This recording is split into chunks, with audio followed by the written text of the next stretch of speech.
Is that the girl I saw this afternoon? This is an important pastime. The main place is Gao Hui's show.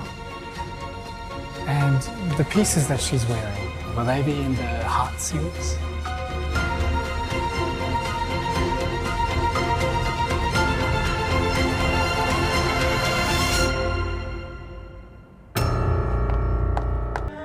现在登场的这一套展品，是我们瑞华定制组纯手工打造的古风婚嫁系列，每一款首饰都承载着匠人的一份祝福。这款手镯名为“生生不息”，设计灵感来自客人委托修复的一只翡翠缎镯。设计师取原来手镯的一部分，用传统花丝镶嵌工艺重置了另半边手镯，并镶嵌玛瑙、珊瑚等材料，使其产生别样的冲撞美。设计师希望借由这枚重圆的手镯，告诉人们，情感世界总有风雨，然而不破不立，不离不弃，终会收获繁花似锦的人生。设计师佩戴这款尘世之爱项链，选用红宝石为主石，并用红色珐琅使其不凡。另外，别具匠心地选用了瓷片镶嵌出片片羽翼，灵动又不失东方风雅。每一颗平凡的心都值得被守护，而每一个相信爱的人，终会遇到那个穿越风雨，愿陪他走到最后的人。此外，瑞华定制组也希望借此机会，传达他们的创作理念：最有价值的珠宝，并非明镜珍宝，用设计创造不凡，这才是匠人本色。现在，新娘已经巧做红妆，只待新郎上场了。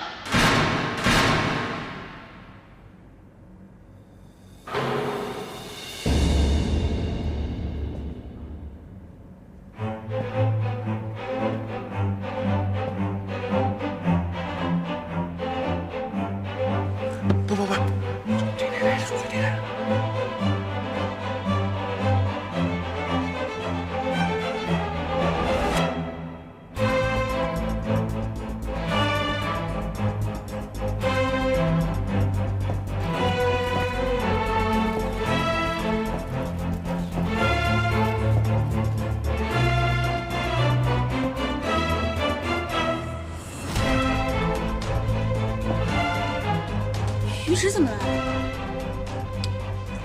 你放心，于石心里有数，他一会儿展示的肯定是你设计的戒指。我就知道他有办法，他从来没让我失望。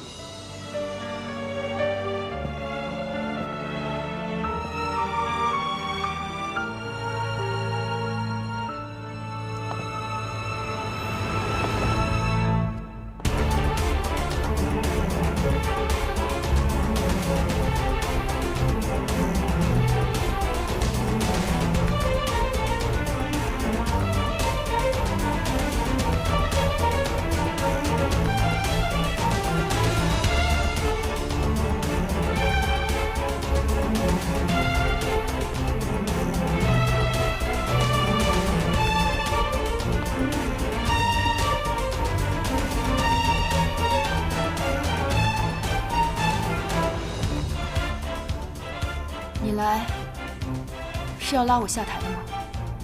之前你问我，你和高慧之间，我会选择谁？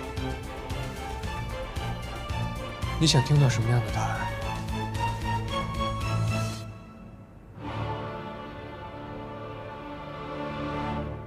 慧心的首饰盒，你最终的选择还是慧心吗？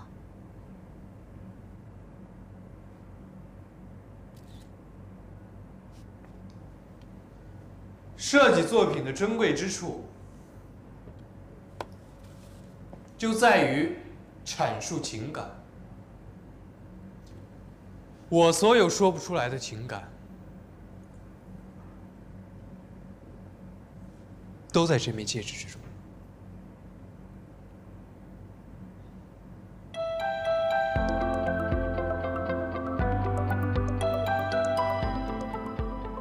高洁，我从这枚戒指之中看到了你的初心。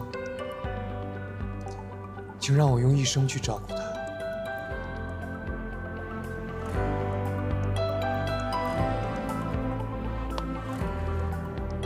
好吗？这点儿。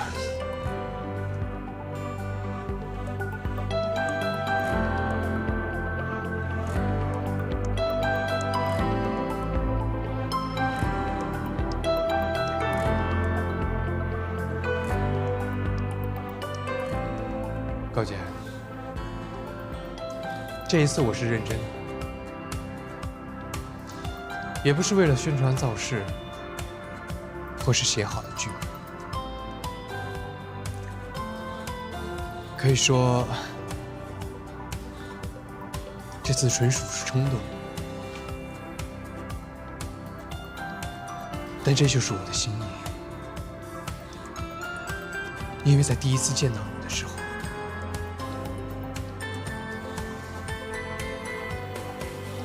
我就想让你做我的新娘了。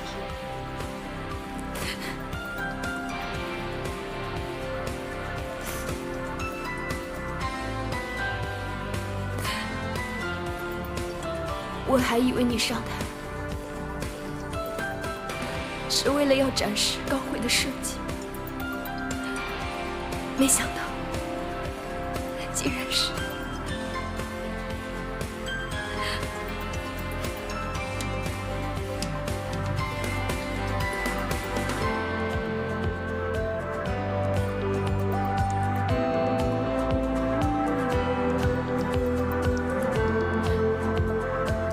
可是。 Hey, where I come from, a young man gets down on one knee when he wants to propose. Show your devotion. Thanks for the heads up.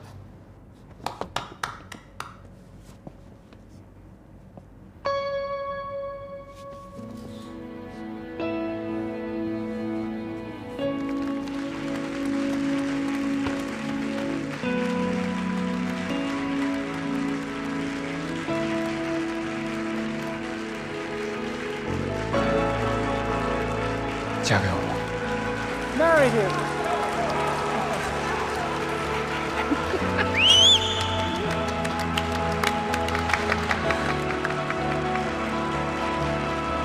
子瑜，你知道他们俩怎么会在一起的？我还想知道为什么呢？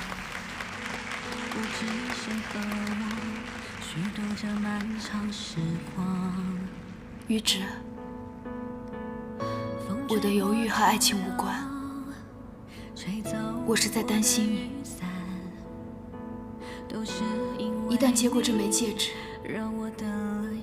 就意味着你和我的人生从此捆绑在一起，悲欢与共，祸福相依。未来的日子不可能这么平坦，这些你都愿意跟我一起承受吗？这枚戒指里面包含了我们所有的爱，也铭刻了我们的真情是多么的珍贵。就像我们在东南亚的雨林里经历了生死，在那种情况下，我对你不离不弃，你对我无条件的信任。还有什么事情能把我们的心分开吗？所以，能嫁给我吗？漫长时光里，爱离我几公里，我一路找寻，只怕错过了你。 只要手握紧，任凭山川流离，时间最知道我从未想放弃。 Casanova, you may kiss the bride. 遇见你啊，带给我所有的。kiss them 就早 right. 就已注定的灌溉，遇见你啊，我终于相信，人生里漫长孤单旅途的目的，只为了遇见你。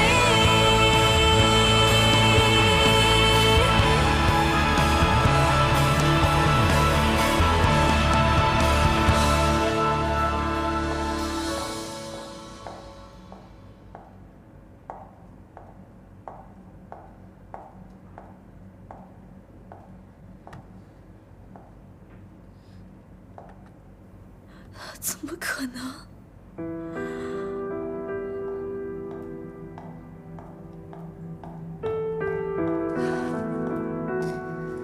慧慧，这简直是太荒唐了，怎么搞成这个样子？这个高洁真是不简单，我太小看她了。到底是怎么回事啊？高洁，没想到他居然心机那么深，他一定是看出了我喜欢于之才会去勾引他的，于之怎么可能被他骗了？慧慧，玉芝哪有你说的那么无辜？他是在利用你，难道你没看出来吗？不可能，于之不是那样的人，一定是高洁，他被高洁骗了，我要去揭穿他，不能让他们在一起。慧慧，你千万要冷静。这个于直、于毅一直在给你下套，特别是这个于直，他是在利用你的感情。不是，不会的，他们不是这样的，我不能接受这样的结果，我不能接受。慧慧，慧慧，慧慧，慧慧，我知道你很生气。全场都在热烈祝福，你出来干什么？我一直以为于之是一个可以把工作跟私生活分开的人，但没想到我看错他了。你以为你也事先知道他们的关系？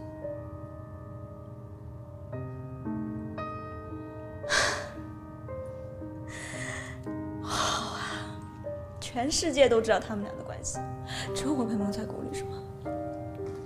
我妈说的没错，你们所有的人联合起来骗我。我承认，我确实是知道，而且我也劝过他们，但是我没有想到，于之对他的感情已经超出了我的预料。你说的这番话，无非是想说他们俩才是真爱。于直能为高洁冲昏头脑，那我呢？你们把我当什么啊？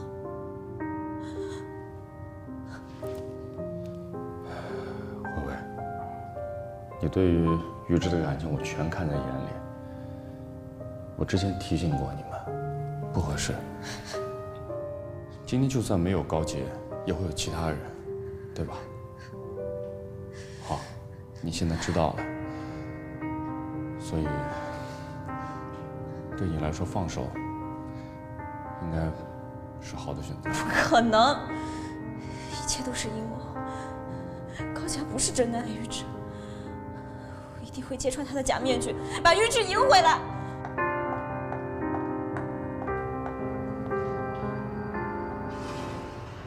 你就真正爱于之。I never expected to see such a romantic spectacle so far away from home. I couldn't help but get swept up in the moment. Please forgive my passion. I got my girls. Thanks for your present. It seems like our young bride is a little bit nervous, but don't worry, my dear. In my country, when a man does not treat his woman right, he's likely to get punched. If our young friend here crosses the line, I know where to find him. I almost asked you to be our witness. Mr. Antonio, thank you for your blessing. Miss Gao, your designs are unique, enchanting, and an authentic Chinese style. I'll be sure to sing your praises when I get home to everybody. I look forward to working with you again. Awesome. Thank you so much. 哎，安东尼。尼奥要跟瑞华合作了啊！安东尼奥看中的作品啊，必定是下一季大热的款式，我们啊得赶紧去下单了。来。啊好，谢谢捧场，谢谢，谢谢，我们到时候再聊哈，谢谢。董事长，谢谢捧场，恭喜恭喜啊！谢谢，恭喜，谢谢，订单的事情我们再讲。好，谢谢捧场，谢谢。林董事长，哎呦了不起呀！瑞华年度盛典，真是给珠宝行业立了个高标杆，让我们这些同行相形见绌啊！谢谢捧场。我还要衷心的恭喜孩子们的喜事儿要到了，你看这些孩子多浪漫呐！我听说安东尼奥对高洁的设计赞不绝口，有这么好的整儿品，穆总，高洁居然瞒着我，也应该很满意吧？那是当然的。哎呦，今天的男女主角来了，于直，恭喜啊！谢谢。奶奶，今天的事情呢，我没有提前跟您打招呼，对不起啊。我回去仔细跟您报备。俗话说，女大了不中留，我看男的也一样。你都在那么多人面前见证求婚了，我还能说什么？你看，我就说了，林董事长一贯是通情达理的人，嘿嘿，这么郎才女貌的一对儿，能不支持吗？谢谢，我走了。谢谢。奶奶，再多人证婚，也没有你帮我们证婚好啊。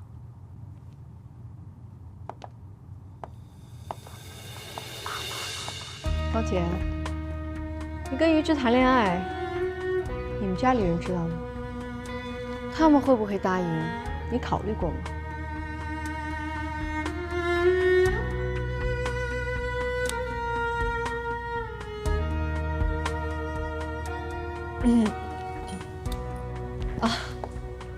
对不起啊，董事长，的确是我操心操得太多了。我有点不舒服，我先回去行吗？你这2天辛苦了，早点回去休息吧。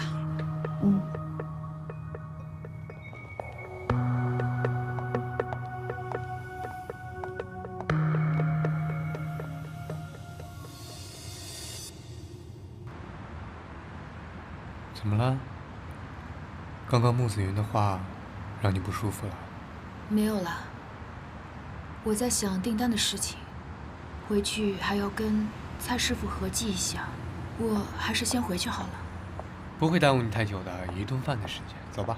高洁，你今天居然抢了主角的戏份，恭喜你啊！不过我要奉劝你2句，用这种诡计得来的东西都是长久不了的，别高兴得太早。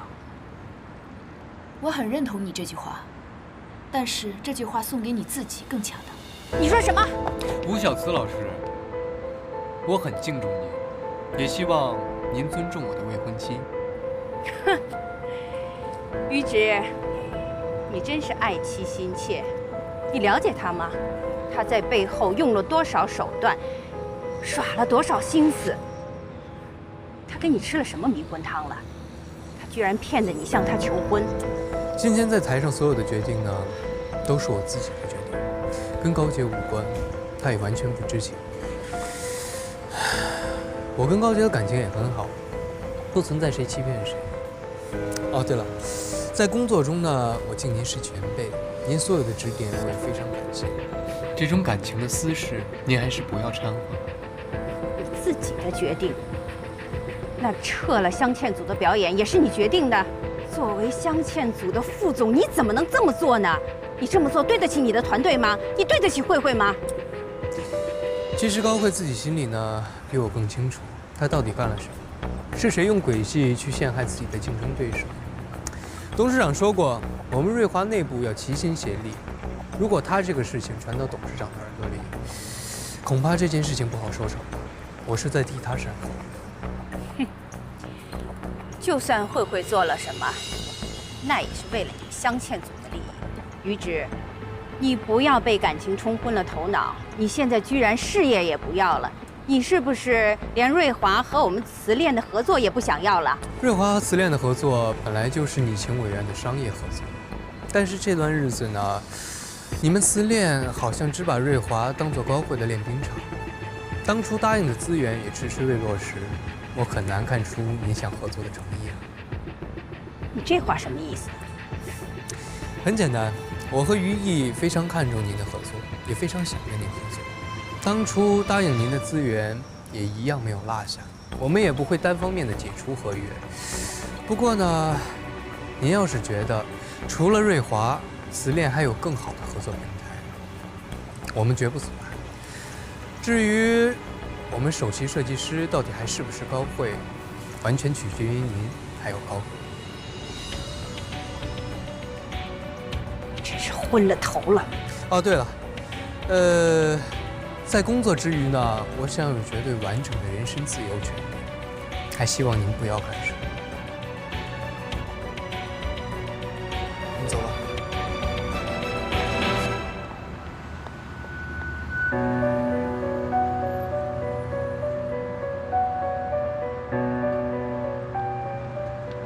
你怎么带我来这么远的地方啊？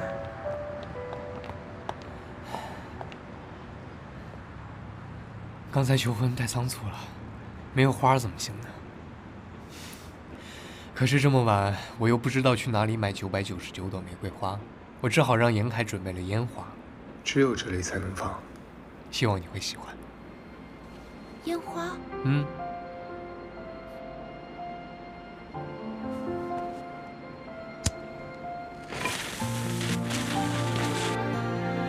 3、2、1。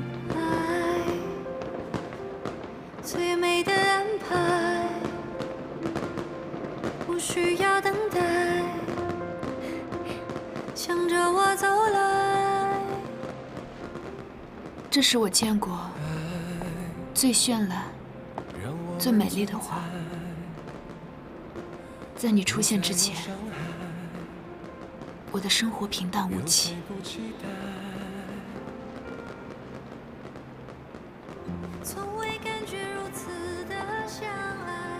因为遇见你，才让这一切变得精彩起来。谢谢你。是我应该谢谢你。从未感觉如此相爱，牵着我的手。你知道我为什么喜欢攀岩吗？除了追寻刺激以外，更是因为有一处风景可以让我停下来。可是自从遇到你之后，我才有了不管去到天涯海角都要回来的理由。因为只要有你在，家就在。让我们去爱，让我们去爱，我们明白，让我们都不再孤单的徘徊，勇敢的去爱。答应我，无论我们之间发生了什么，你都要相信，我对你的心是真的。想要跟你在一起，也是真的。想要跟你度过的每一天，都是真的。怎么了？你有事情瞒着我呀？让我们去爱，就是现在。好了。我们去爱，向着未来。只要我们之间的感情是真的，一切都不重要。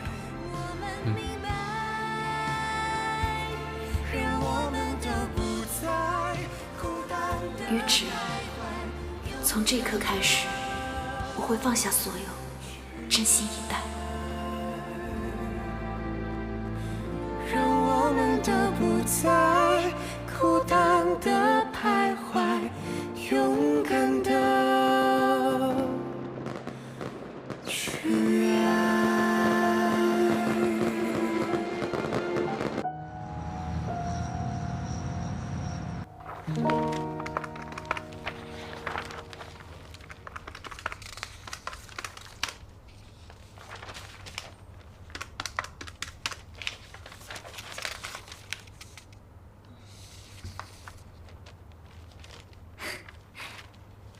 蔡师傅啊，没想到这批订单经过核对，数额竟然还超出了我们的预期呢。这下我总算可以给师母一个比较满意的交代了。啊，高姐啊，这于直昨晚才刚向你求婚，你怎么不去陪他？你回来陪我加班？你这个工作态度啊，真是难得。我们定制组有你，算是捡到个宝了。哪有？跟你们学习的这些日子，我才是受益匪浅呢。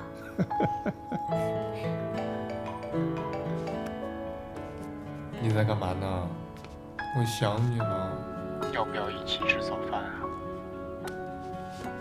别闹了，我还在酒店核对订单，快结束了。不过你别过来耽误我工作。我才没那么傻呢，会耽误你的时间。我巴不得你早点工作结束，好搬回来呀。那就不好说了，可能忙着忙着就天黑了，然后再看情况，在外面凑合一晚上就算了。我作为房东正式通知你啊，高小姐，你要是再不搬回来住的话，你的那间房我就租给其他房客了。到时候你只能委屈跟我一间房了。好啦，今天晚上回家。好了，晚上见。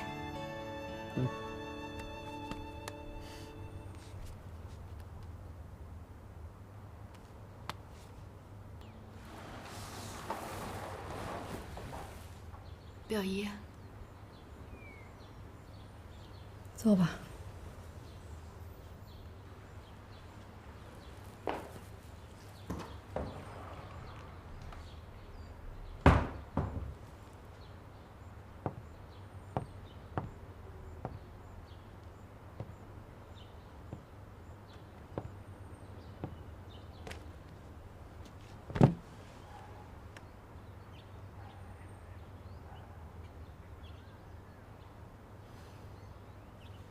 你给我说清楚，你跟于直到底怎么回事？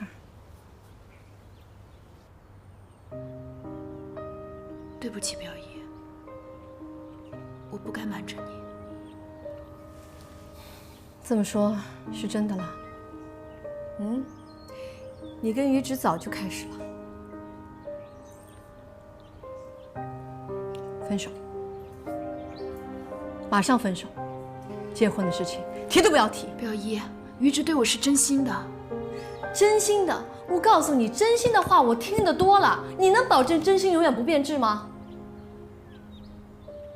我相信他，而且我也很爱他，想要跟他过一辈子。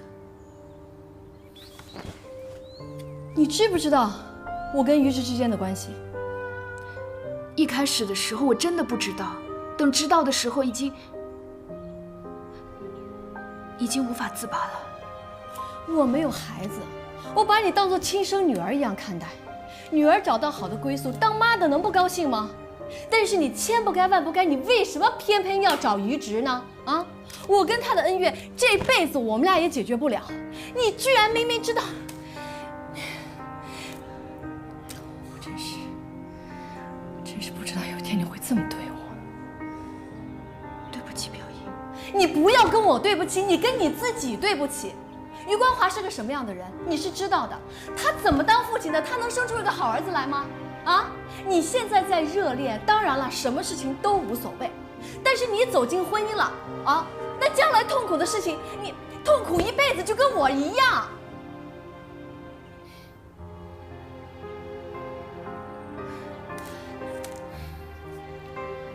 你相信我，如果你外公地下有知，他也不会答应你和于之结婚的，啊！你听我的一句劝，现在反悔，现在反悔还来得及。对不起，表姨，于直为我已经做得够多了，这份感情值得我去坚持。即便有一天会有伤痛，我也不会后悔，因为他值得。我是你的亲表姨，难道我说的话会害你吗？啊！等到了以后真的痛苦来的时候，我跟你说，你不要来找我。表姨，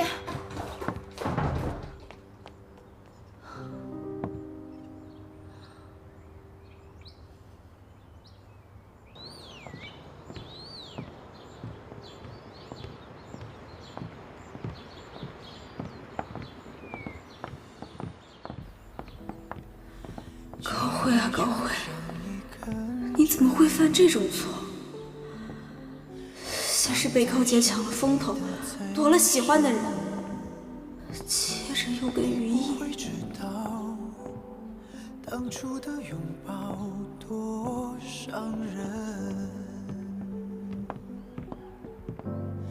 当爱人变成就当是喝醉酒，做了一场梦，过去了，全都过去了。高慧，你不能认输，绝对不能就这么输给高洁。咬着牙不去承认，多爱你只能自己忍。当爱人变成爱过的，你还是早点把于直忘了吧。只要你愿意，你会发现有人一直在等你。最熟悉的人，非要变得那么狠，变得连做朋友都不能。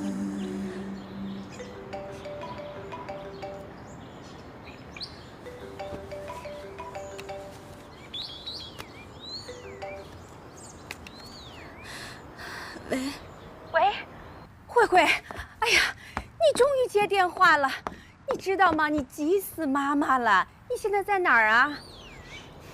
我没事。慧慧，我昨天找不到你，后来就给于毅打电话，结果于毅也不接电话。我要是再找不到你，妈妈就要报警了。妈，你别再跟我提于毅了好吗？也别没事就给他打电话，他跟我们家没关系，别老麻烦人家。慧慧，你这是怎么了？你不是跟于毅的关系挺好的吗？是不是因为于直欺负了你，所以你不想提起他们两个兄弟？好也好，瑞华太欺负人了。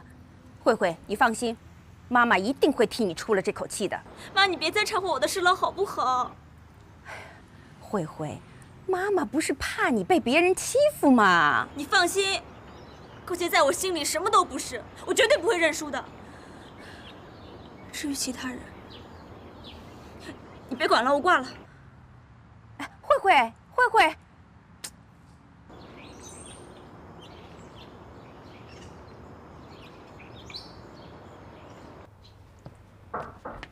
来，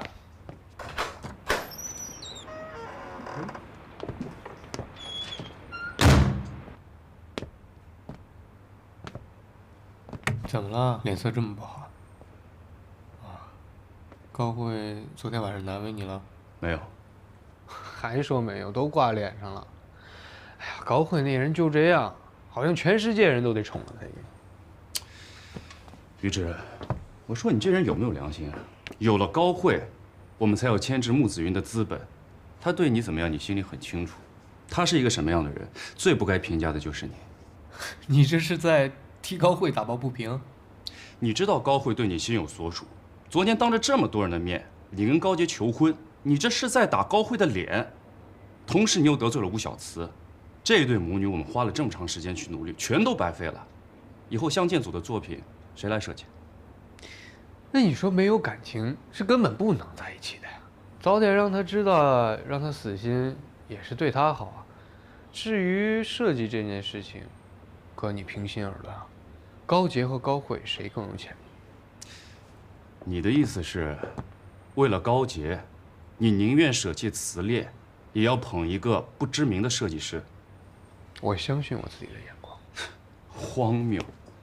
瓷炼有今天的知名度，吴小慈花了几十年，我们不计成本去培养一个新人，谁能保证在短时间内他能出作品？这么浅显易懂的道理，你还执迷不悟？我看你是被感情冲昏头了吧？被感情冲昏头的是你吧？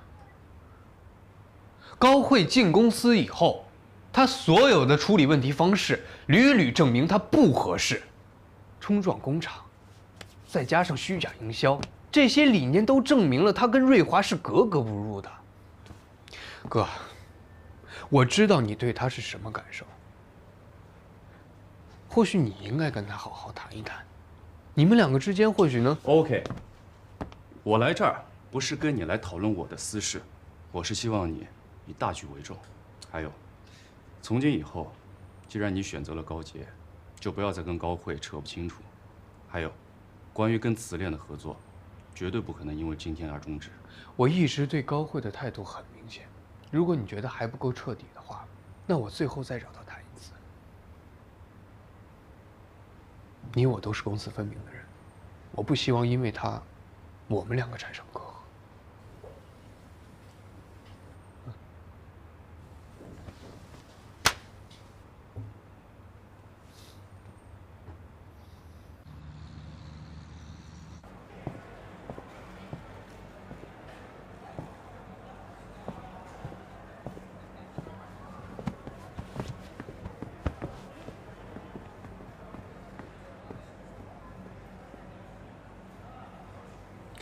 我这次约你来呢，是想跟你说一声对不起。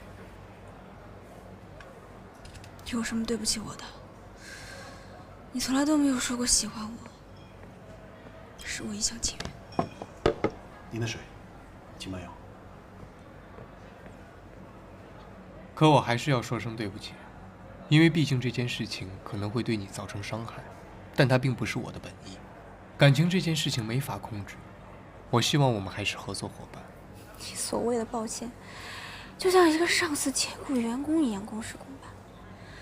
嘴上说抱歉，其实心里早就想让那个人滚蛋了吧？我没有那个意思。我还有机会吗？给我一个和高洁正面竞争的机会。我只是想毫无保留的、忠于本心的、认认真真的去爱一个人。你跟高洁认识多久啊？你了解他吗？也许过段时间你冷静下来，你会发现你和高洁根本就不合适。我和他的感情开始在东南亚雨林。本来我去那里是为了一颗极品的歌秀，可是后来我才发现，我就是为了遇见他。我们的感情是经历过生死的，所以不存在时间的考验。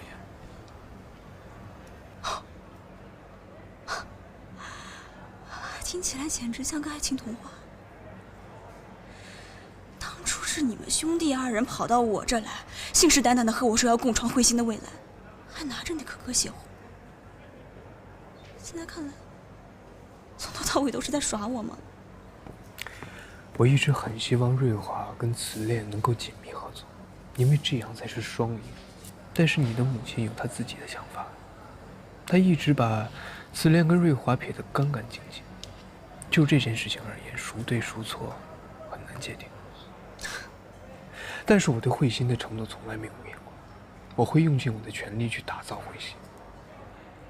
有我才有慧心，现在你是打算为了高洁放弃慧心吗？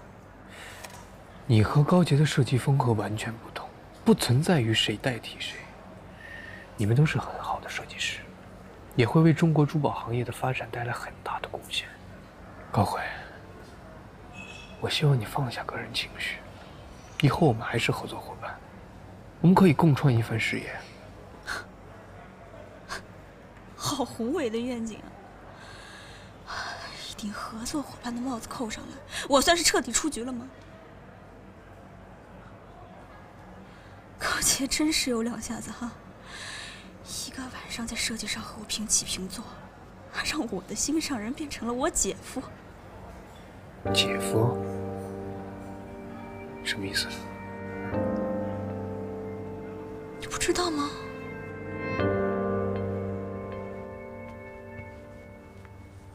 妈，我答应于芷的求婚了。我喜欢小鱼。我就知道，妈你一定会支持我。可是，表姨不太喜欢于芷，甚至可以说是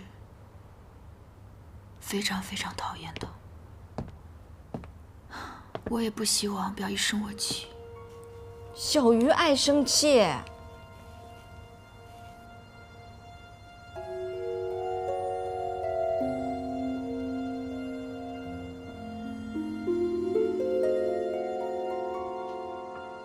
你真的要跟于芷在一起？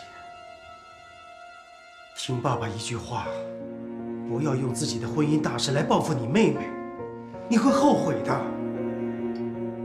这是吴小慈和高慧跟你说的吗？还是你自己心里认定我和于芷在一起，就是故意捣乱要抢走高慧的男朋友？我不是这个意思。那你放心，我喜欢于芷，跟高慧一点关系都没有。你们还没有重要到我要牺牲自己一辈子的幸福去报复。爸爸是替你着急。好了，既然已经说清楚了，那你可以走了。小钱，不管你多喜欢于芷，我不同意你们在一起。你凭什么反对？就因为高慧喜欢于芷吗？你误会了。我不知道你跟于芷在一起多久了，但自从我回国，他就一直在跟慧慧交往。也就是说，他是个脚踏两只船的花花公子。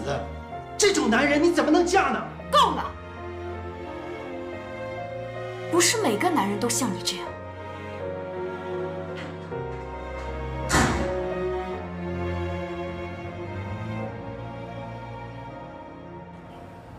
这不说你是他同父异母的妹妹？尽管我耻于有这样的姐姐，可这就是事实。当年我爸离开了他妈，他一直都怀恨在心，所以从进瑞华开始，他就不断的针对我。他接近你也是因为你是我喜欢的人。于芷，你不要再被高洁骗了。高洁不是你说的那样人。他为什么瞒着你？他为什么不告诉你他和我们家的关系呢？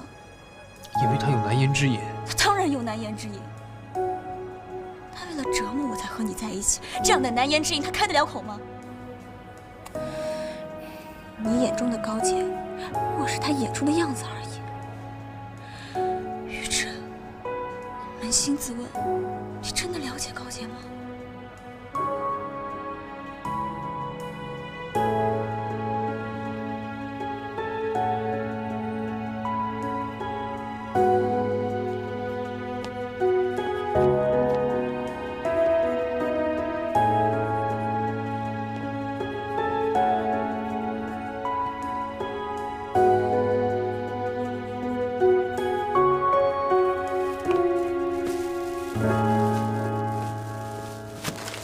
阿姨，小鱼，哎，你看，真好看。来，你看，我给你带了什么？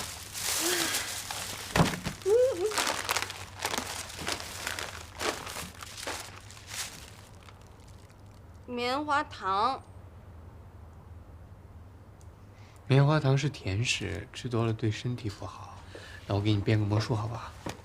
好。看啊，这里。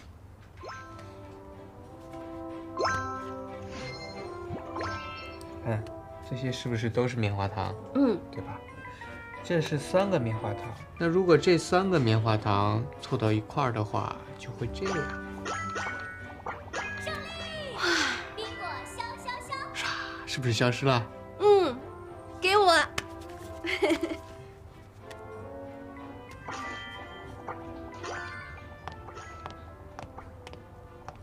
来啦。棉花糖。又吃。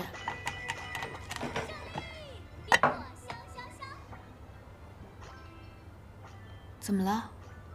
心情不好啊？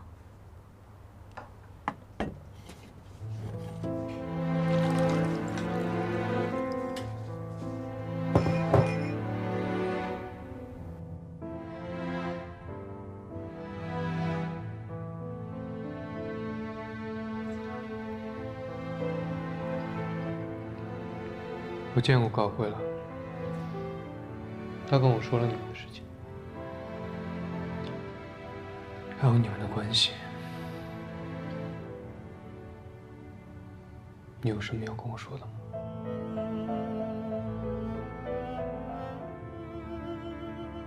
我和高慧是同父异母的姐妹，当年吴小慈的介入，让我妈遭受了家庭和事业的双重打击，才变成现在这个样子。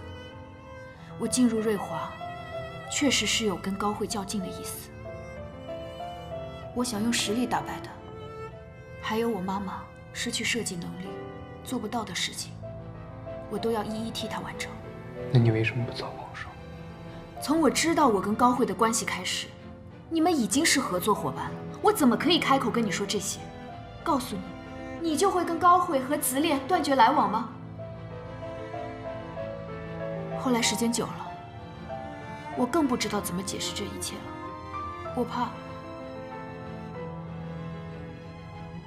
怕你会误会。你现在告诉我就不会误会了吗？你说你进公司是为了跟他较劲，那你跟我在一起是不是为了较劲？于直啊，我不管高慧跟你说了些什么，我是不会拿自己的婚姻当儿戏的。我答应你的求婚，是因为我想跟你一辈子在一起。你说的是真的？你相信也好，不信也罢，该说的我都已经说了。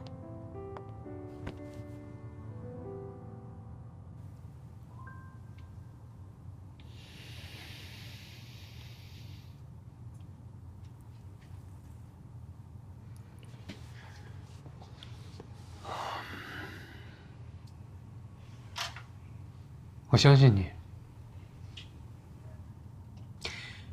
因为你不会那么傻，把自己一辈子的幸福搭进去。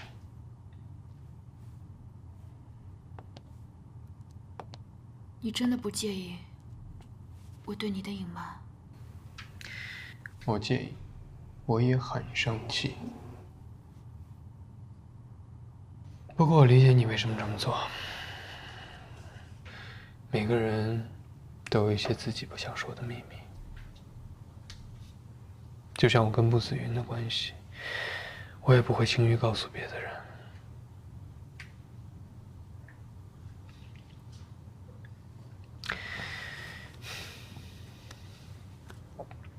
你隐瞒我，我不怪你，都是我太粗心了，跟伤害自己母亲的人一起共事，心里一定很痛苦吧？都怪我没有早点发现。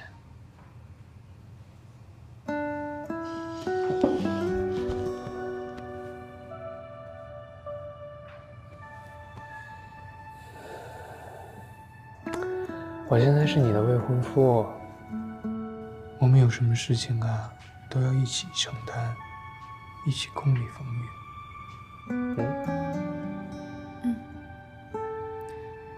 我答应过你了，我会放下一切，全心全意的跟你在一起。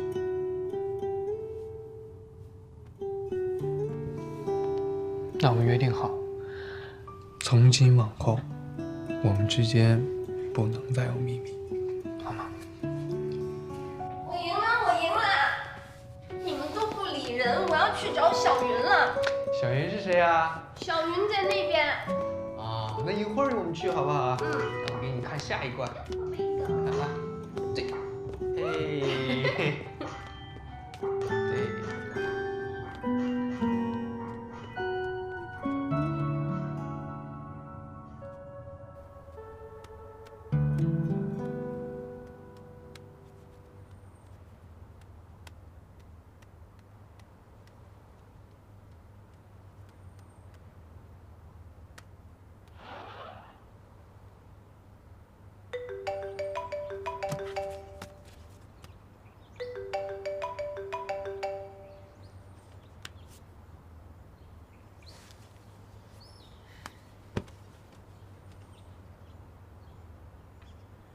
果然是设计师，炖鱼还要配上精致的萝卜雕花。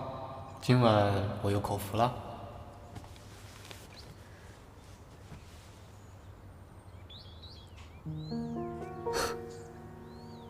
发生了这么大的事情都能不在意，到底给玉芝灌了什么迷魂汤？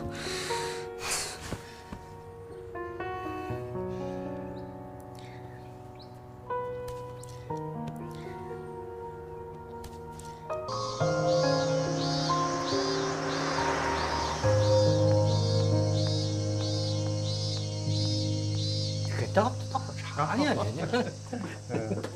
这操作这，哎呦，瞧瞧，嘿，当当当当！我专门定做的低糖牛炸红丝绒蛋糕，甜度不高，各位师傅可以放心大胆的吃。这今天这是什么日子呀？这是，嗯？我要感谢大家，瑞华年度盛典我们定制组有那么好的成绩，这是大家努力的成果。有了这开心事，当然要好好庆祝一下啦。其实最大的喜事是于植那小子跟你求婚了，对不对啊？你们什么时候这个的？这我们几个老家伙都不知道，蒙在鼓里，这不对的啊！等到摆酒的那一天，我们把于植灌醉。你这个小酒量不行。你来。我这不是买了蛋糕顺带赔罪吗？你们就放过他一马吧。醉翁之意不在酒啊，女生外向，还没结婚呢，就向着于植了。于植这小子真是太有福分了。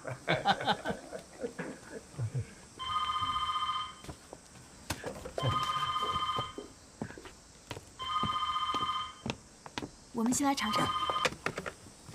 哎，啊，我姓郑。好，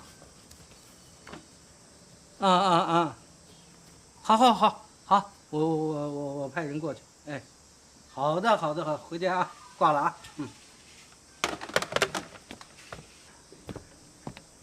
高姐，看样子你得跑一趟了啊！公司呢要搞一个这个年度盛典的这个总结会，你是咱们定制组的主心骨啊，你得跑一趟。哦。小高啊，这个虽然我们这次成绩不错，你去打听另外2个组他们做的怎么样啊？让我们先摸摸底。结果不重要啊，主要是小高带着咱们打了一个胜仗，是吧？但是结果如果最后咱们被裁撤了，那也没什么遗憾的。放心吧，我们都已经尽了全力，董事长也看到我们的潜力了，定制组一定可以留下来的。但愿如此。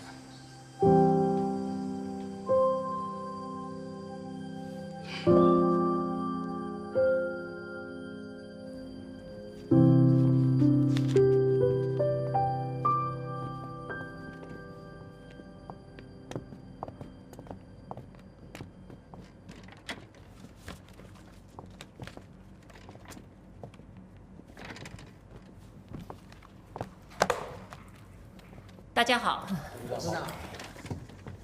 瑞华盛典举行的圆满成功，出乎我的意料。首先，我要表扬一下定制组，传统的工艺和现代的审美结合得非常好。本来我们说定制组要裁撤的，可是现在我觉得是瑞华的重要部分，必须保留。谢谢董事长。接下来，我想表扬一下镶嵌组，祝贺彗星系列惊艳亮相。董事长，您别笑话我了，彗星系列哪有惊艳亮相？碰上定制组就只有惨淡收场了。彗星系列开创了我们镶嵌产品线的崭新局面，你们这一步跨得非常漂亮，而且销售额也是非常可观的。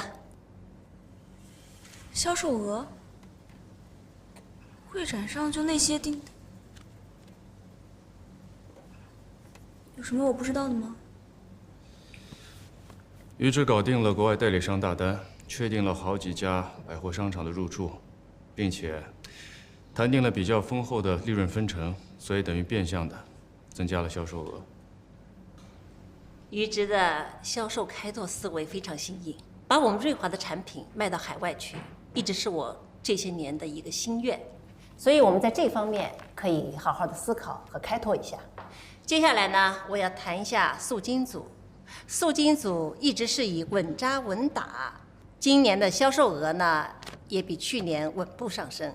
可是今年镶嵌组非常亮眼，所以你们就比预期的要差了一点。穆总啊，你要多跟年轻人交流，不能落后时代的步伐哦。当然。订单呢都接到了，大家安排一下生产，看一下交货期，不要延误。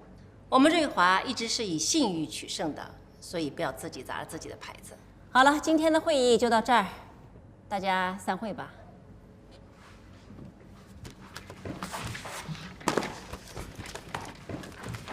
高姐，你留一下。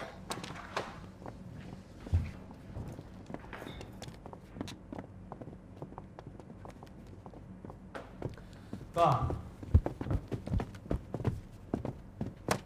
哥，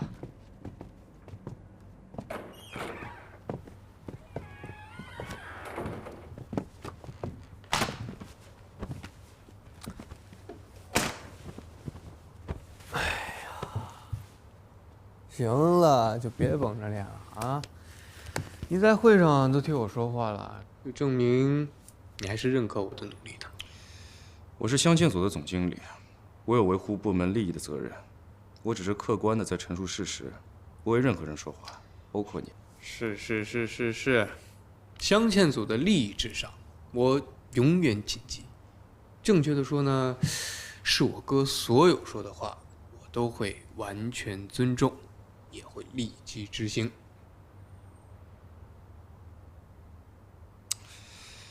以后有关于镶嵌组的所有活动，你都必须提前跟我报备，不要事后再通知我。万一你以后闯了祸，我都不知道怎么给你善后。那当然啊，我得攻下堡垒才能报备啊，我不能整天放几枪就来给你报告，那多累啊！你呀，就负责在前面大方向指路，我就侧翼包抄，咱俩肯定打一个胜仗。哼，你心里真这么想就好了。这次海外代理的事情你做得不错，这件事情你以后就继续跟进。至于彗星系列还有开新店的事情，由我来负责，这样也能避免你和高贵之间的尴尬。哥呀，你可真是救了我的命啊！行了，我也去忙了，好好签几个大单子，走了。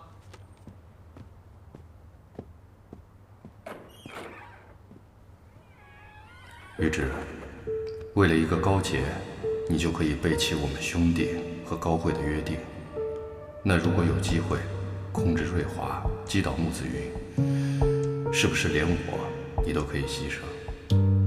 这次回来，你到底是真心帮我，还是你自己另有目的？我真是越来越看不透你。好了，这套黑釉茶具真漂亮。有些年头了，你的眼光真不错。可能是受了外公的熏陶吧，从小就很喜欢手工艺术品。年轻人的气质，家庭教养最能体现出来了。你的家人一定都是通情达理的，他们怎么看待你和于植的婚事？不会觉得于植性情不安定，给不了你安全感吧？第一次见到于植的时候，确实给了我一种吊儿郎当的印象。但是相处之后，才发现真实的他是个负责任、很重感情的人。这些我都会和家人说，让他们放心。这样就好，你能看到于植的长处，说明你对于植是有感情的。你是一个很好的姑娘，你到了定制组啊，那些老师傅们都被你记得斗志昂扬的。你们的作品我看了。很好，我很重视。不过在定制组的发展上，我可能要跟你说一声抱歉哦。董事长，你不是答应保留定制组吗？传统手工艺不是靠几个人的努力就能解决的问题。定制组一直没有业绩，它没有生产和销售的配套，它必须要挂靠在另一个部门来解决这些问题。挂靠到其他部门，比如说镶嵌组，或者是塑金组。你们定制组是挂靠在镶嵌组，还是在塑金组？对你们来讲是个艰难的选择。跟谁合作，怎么挂靠，你心里要有杆秤哦。董事长，可以让我考虑一下再回复您吗？当然可以，你回去跟师傅们商量一下，再告诉我。嗯。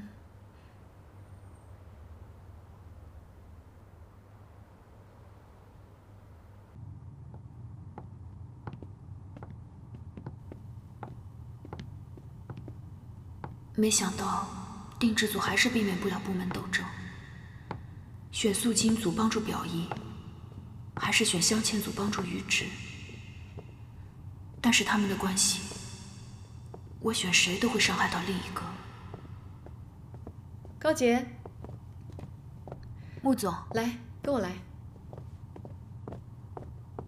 董事长跟你说了吗？啊？定制组挂靠的事情。哦，说了。那你有没有跟董事长说要挂靠做塑金组啊？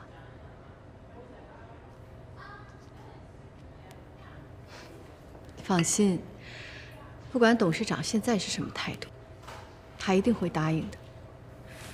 我们两个要赶紧商量一下，万一镶嵌组那边有什么行动，我们应该怎么对策？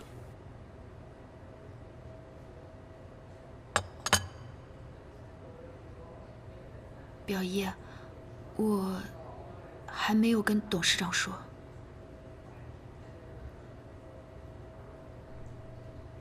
我还在想。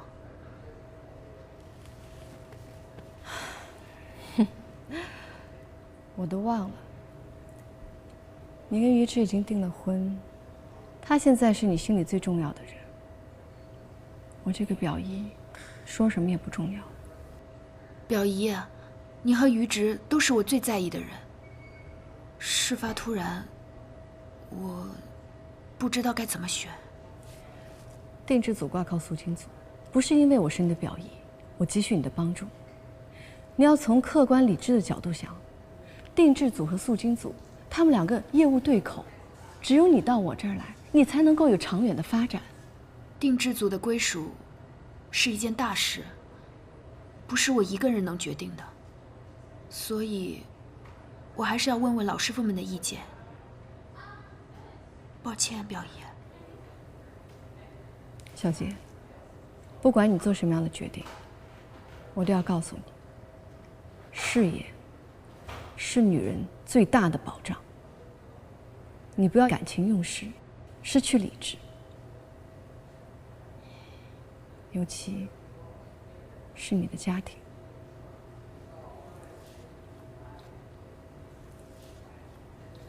董事长那边也未必能够答应。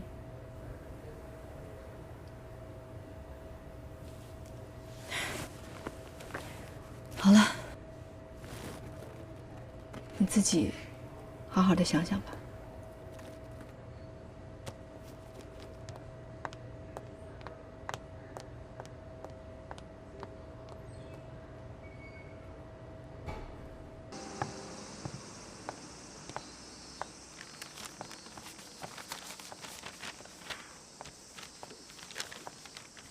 哎，小高，你回来了。哎，公司怎么说啊？小高回来不是很高兴，看来我们没戏了，肯定被拆车了。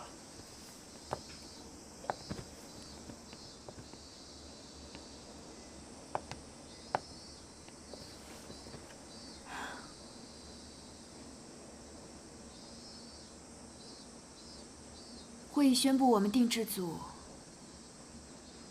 留下来了。啊！哎呦！太好了！你卖什么关子啊？我们3条老命都给你给他急死了。劳苦功高，劳苦功高。哎呀，有饭吃了。我跟你说，公司当然不能裁撤咱们了，而且咱们定制组还得大力发展。是。我们定制组一定会发展的越来越好的。好。郑师傅，啊，你这是干什么？我赶快整理订单呐！啊，我把这订单都整理出来以后，好去找塑金组去借批材料。哎，小高啊，我们不仅要跟他们借材料，还要跟他们借工艺师。那个塑金组比较好沟通。哎。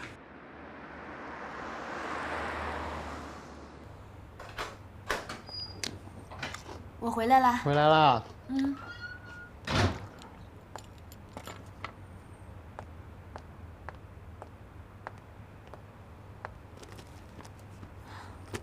在看什么呢？随便看一看。哎，对了，等你们定制组挂靠到我们镶嵌组之后，你的工位就放在我外面，我一抬头就可以看见你，好不好？定制组挂靠的事情，我还没想好。你不选你未来的老公，你还选我的敌人啊？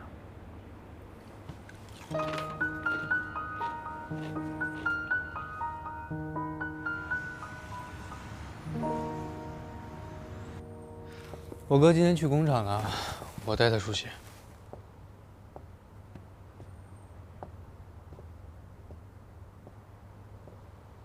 我今天叫你们过来，是想跟你们商量一下定制组挂靠的事情。我想听听你们的意见，听听定制组的意见。董事长，定制组和塑金组靠得更近一些。对于定制组，我想我可以提供更多的资源。定制组之前要被裁撤，并不是因为资源匮乏。如果把定制组跟塑金组合并的话，看似在齐头并进、资源共享，实则是在影响定制组的创新性和独立性。而且之前我们2个团队就彼此合作过，所以对对方都非常了解，合作起来也没有什么太大难度，磨合期较短，有利于我们的发展。我在这里可以替我哥先表一个态，如果定制组挂靠到我们镶嵌组，我们会用全部的资源去支持他。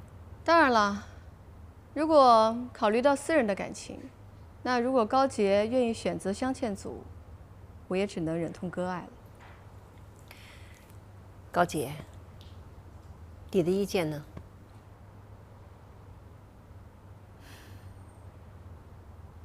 我跟定制组的师傅们商量过了，大家一致决定选择挂靠塑金组。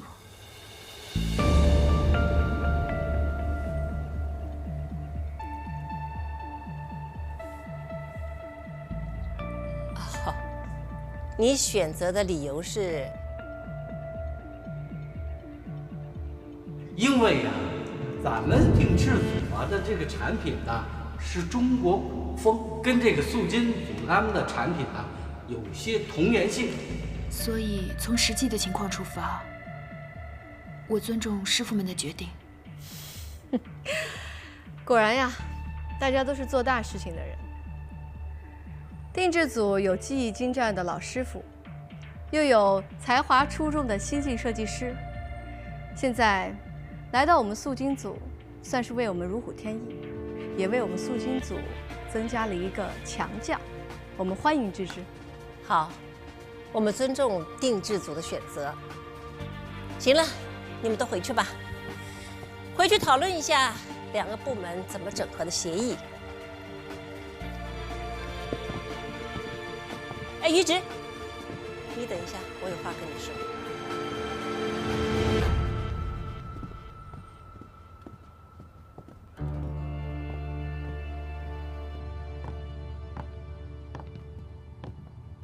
小杰，你想通了就好了，毕竟我们才是真正的一家人嘛。其实，我只是站在工作的立场上，选择了和定制组业务更加契合的部门，并不是为了私人感情。好，好，好，反正啊，你心里有杆秤，你自己会衡量。不过，表姨想再跟你唠叨一句，你跟于志的事情还是要早点了断。于家的人，可不是你想象那么简单啊。我是不希望你陷得太深了，只是愿你呀早点迷途知返，知道吗？表姨，感情和工作是两回事。知道了，好了好了。哎，我呀，还有个客户要去见，那个挂靠的流程我已经做好了，一会儿让人发给你啊。怎么啦？失望啦？怎么会？公事就是公事，这是大家商量出来的结果，我肯定尊重。你从感情上主观地认为高洁会选择你，可是高洁自己都说了，抛开个人因素，他觉得素金组更适合他们。你客观地分析一下定制组的情况，你就会觉得这个答案非常明显。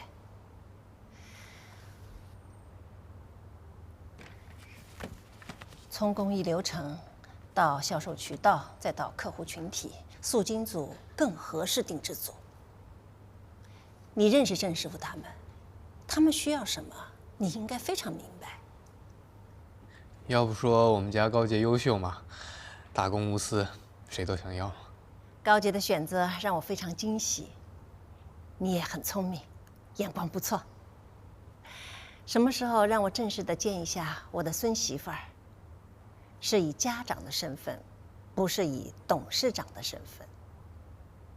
好，我尽快安排。董事长，我那边还有个会，我先走了。走吧。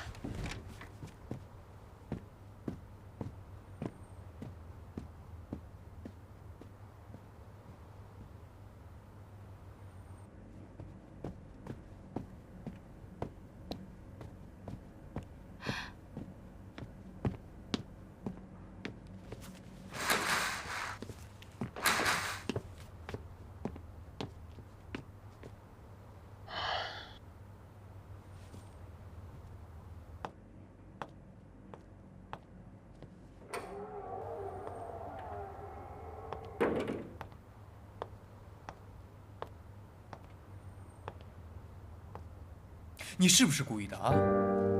你不知道我跟穆子云的关系吗？我知道。你知道为什么要跟他合作？不是因为想跟他合作。这事儿你干得真漂亮，连奶奶都夸你做事沉稳滴水不漏，真是干大事。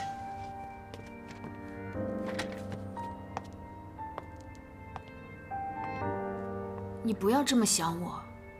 从我个人的角度，我当然毫不迟疑地选择你，但定制组不止我一个人，师傅们都更倾向和素金组合作。高洁，你完全不知道我生气的点在哪儿。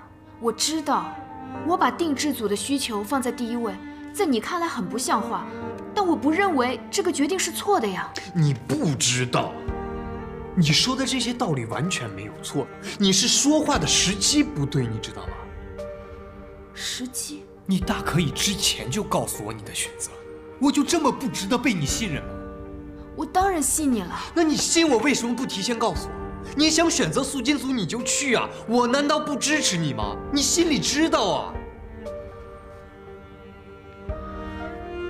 高姐，我们是不是说好我们之间不再有秘密？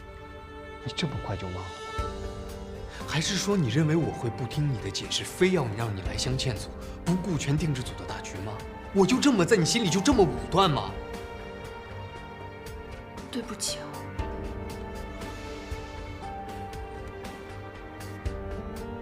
选素金组已经让你这么生气，如果你知道穆子云是我表姨，你会怎么看我？我到底该怎么办？这个秘密还能瞒下去吗？